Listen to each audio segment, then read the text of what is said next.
Hello everyone, welcome back D के nursing pharma academy. एक और अपडेट लेके आए जो उत्तर प्रदेश से है, जिसमें फार्मासिस्ट की वैकेंसी और नर्सिंग की वैकेंसी और पैरामेडिकल की वैकेंसी निकली हुई थी। जो नोटिफिकेशन रिलीज हुआ था उसका जो एप्लीकेशन ऑनलाइन अब अपडेट हो गया, ऑनलाइन एप्लीकेशन स्टार्ट हो गया। तो आप लोग केएसएसआई में जो आपका कैंसर इंस्टीट्यूट है उस कल्याण सिंह, उसमें वैकेंसी निकली थी। तो आप लोग जाके विजिट करिए और ऑनलाइन एप्लीकेशन अप्लाई करना स्टार्ट हो गया है। तो आप लोग अप्लाई करिए। देख सकते हैं कि ये जो नोटिफिकेशन है ये है आपका KSSI 77 8 18 25 और 26 2026-25 के नोटिफिकेशन है।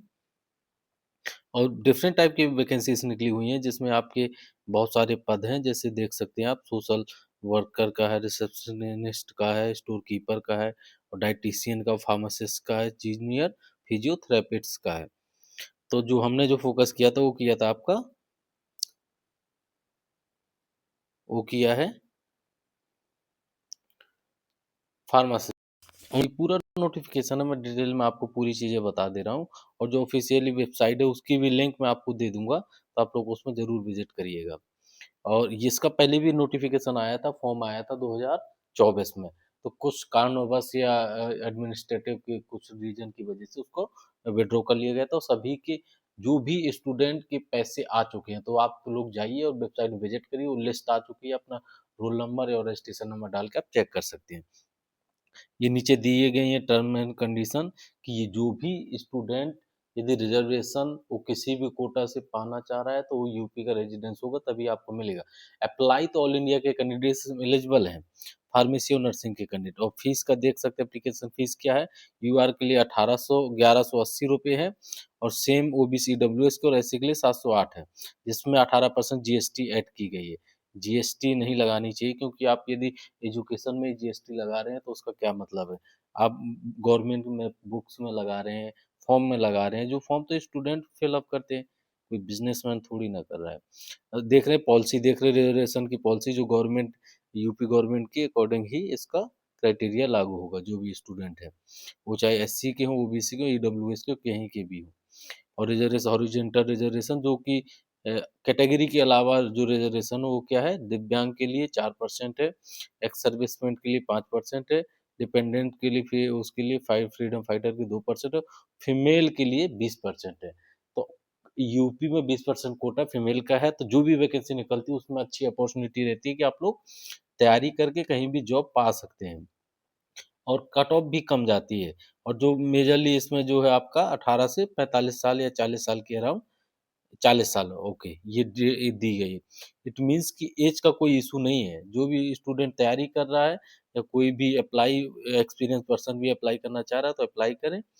और इससे पहले भी वैकेंसी हुई, ट्रांसपेरेंसी का कुछ इशू था उससे पहले, लेकिन इस बार क्या है, ट्रांसपेरेंसी मेंटेन की जाएगी, क्योंकि ऑलरेडी कई केसेस चल रहे हैं। कि जेएमसी का भी वैकेंसी के वही हाल है, वहाँ पर भी क्या है, अभी फार्मासिस्ट की वैकेंसी निकली हुई थी, और उसमें आपका डॉक्यूमेंट वेरिफिकेशन का प्रोसेस के बाद से अभी तक कोई प्रोसेस ही नहीं हुआ, कोई नोटिस फिर नहीं आया।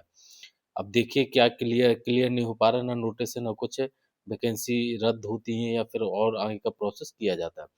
तो ये मैं बता दे रहा हूँ कि क्या कौन सी वैकेंसी, रिसेप्शनिस्ट की वैकेंसी जो मेनली हम फोकस करते हैं, वो करते हैं इन वैकेंसियों में। डाइटिशियन की वैकेंसी है, नंबर ऑफ पोस्ट 4 है। और फार्मासिस्ट की वैकेंसी जो 2800 ग्रेड पे से है, और लेवल 5 से 29,900 से 92,300। इट मीन्स कि आपकी मिनिमम सैलरी 50,000 बनेगी। और यदि पे 7 कमीशन के उसमें यदि 8 पे का कमीशन लग जाएगा तो आपका जस्ट डबल सैलरी इसकी पड़ जाएगी। इट मीन्स कि डबल, जो ग्रेड पे आपका 29,300, इट मीन्स कि 70,000 के अराउंड पहुंच जाएगी आपकी। और जूनियर फिजियोथेरेपी है, जिसकी नंबर ऑफ पोस्ट 4 है। और लाइब्रेरियन की है, टेक्निकल ऑफिसर की है। ये सब वैकेंसीज दी हुई हैं। और मैंने इसका आपको सिलेबस भी बता दे रहा हूँ, और क्वालिफिकेशन भी क्या क्या क्वालिफिकेशन है। अब देख रहे हैं मेडिकल सोशल सर्विस जो ऑफिसर की वैकेंसीज का क्वालिफिकेशन है, वो है master degree social work.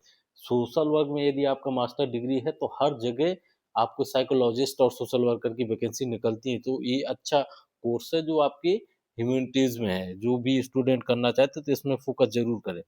Receptionist की है, स्टोर कीपर की है, डाइटिशियन, डाइटिशियन में आप देख सकते हैं क्या मांग गया, एमएससी फूड साइंस से मांगा गया, और 5 साल का एक्सपीरियंस। अब आप एक रिसर्च सेंटर या किसी इंस्टीट्यूट में वैकेंसी निकाल ले, तो इसमें एक्सपीरियंस तो ठीक है, लेकिन एमएससी माँगने का क्या मतलब? कोई मतलब नहीं, जब आपके डिप्लोमा और बैचलर भी एलिजिबल हो सकता है। फार्मासिस्ट का देख सकते हैं आप, ग्रेड 2 की वैकेंसी है, ग्रेड 3 की नहीं है, ग्रेड 2 की है, फिर इसके बाद ग्रेड 1 में प्रमोशन होता है, देन आप सीनियर फार्मासिस्ट और फिर चीफ फार्मासिस्ट। तो डिप्लोमा इन फार्मेसी एलिजिबल है, बैचलर ऑफ फार्मेसी डिजायरेबल में है, 2 साल का एक्सपीरियंस है तो आपको एडवांटेज दिया जाएगा। ये चीज़ है और रजिस्टर्ड कहाँ पे होना चाहिए? इसमें लिखा है कि आप कहाँ पे register pharmacy under the pharmacy act. तो ऑल इंडिया के स्टूडेंट सबसे अच्छी बात है कि ऑल इंडिया के स्टूडेंट एलिजिबल इसमें कहीं नहीं लिखा है क्योंकि ऑटोनॉमस जितने भी इंस्टीट्यूट बनाए जाते हैं ऑटोनॉमस से तो उनमें ऑल इंडिया के किसी भी स्टेट में रजिस्टर्ड उससे कोई डजंट मैटर आप अप्लाई करें और तैयारी करें। और बस एक चीज़ की है कि आपको रिजर्वेशन नहीं मिलेगा यदि आप 40 साल के अंडर है तो आपको एलिजिबल है, बाहर है तो आप अनवैलिड हो जाएंगे। फिर इसमें जूनियर फिजियोथेरेपी में इंटरमीडिएट और मास्टर ऑफ एमपीटी मांगा हुआ है, master of physiotherapy. Technical of how to apply कैसे करना है, ये सब चीज़ें दी हुई हैं। सबसे पहले रजिस्ट्रेशन करना होगा आपको, रजिस्ट्रेशन में डिटेल भर के फिर देन आपको आपका एजुकेशन डिटेल, फिर फोटो अपलोड और फिर देन पेमेंट। इसका सिलेबस क्या होगा? सिलेबस वही सेम जो केजीएमसी का है, सीबीटी की कंप्यूटर बेस्ड टेस्ट के हिसाब से इसमें जो सिलेक्शन होगा, ऑनलाइन एग्जामिनेशन होगा और कितना 1 मार्क्स का 1 क्वेश्चन होगा, 1 मार्क का 1 क्वेश्चन हो, 1/3 नेगेटिव मार्किंग होगी। इट मीन्स कि पेपर यदि टफ आया तो इसको में आपका सिलेक्शन 55 से 60 के बीच में भी हो सकता है। लेकिन इन्हें एक क्राइटेरिया लगा दिया कि बच्चों को एलिमिनेट कैसे करना है। फर्स्ट तो ये आप देख सकते हैं सिलेबस है, 60 नंबर का आपका डोमेन से है और 40 नंबर का आपका जनरल इंग्लिश है, जनरल नॉलेज, रीजनिंग है और मैथमेटिकल एप्टीट्यूड है। इसमें अब आपका क्राइटेरिया क्या लगा दिया कि 45 और 50% का ये देख सकते हैं।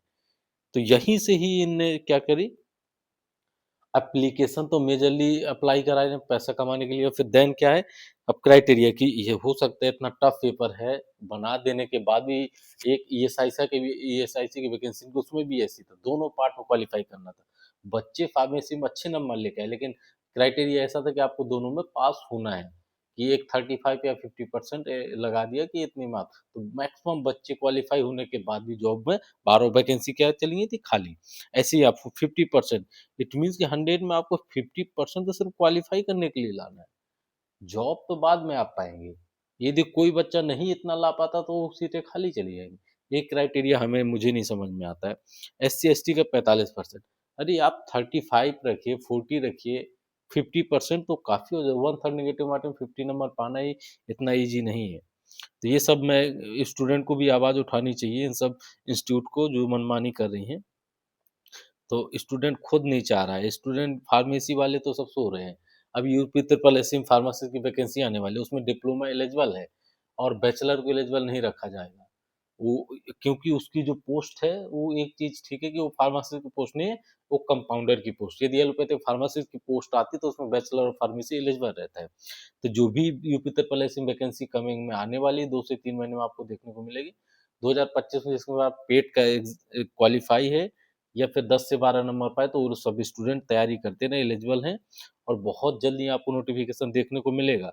तो आप लोग ये ध्यान रखिए कि इलेक्शन आज होने वाला है तो इसलिए वैकेंसीज आपको लगातार मिलती रहेंगी और इसका स्टार्ट हो गया है जनवरी में ही अभी, जो आपका ये इसके लिए तैयारी में लगे रहिए। 20 तारीख से स्टार्ट हो गया है इसका फॉर्म। तो डीके नर्सिंग फार्मा एकेडमी जो भी फर्स्ट टाइम विजिट कर रहे हैं इस चैनल को सब्सक्राइब जरूर करें और शेयर करें और आप लोग जो भी है अपने दोस्तों को शेयर करें जो फार्मेसी और नर्सिंग के स्टूडेंट।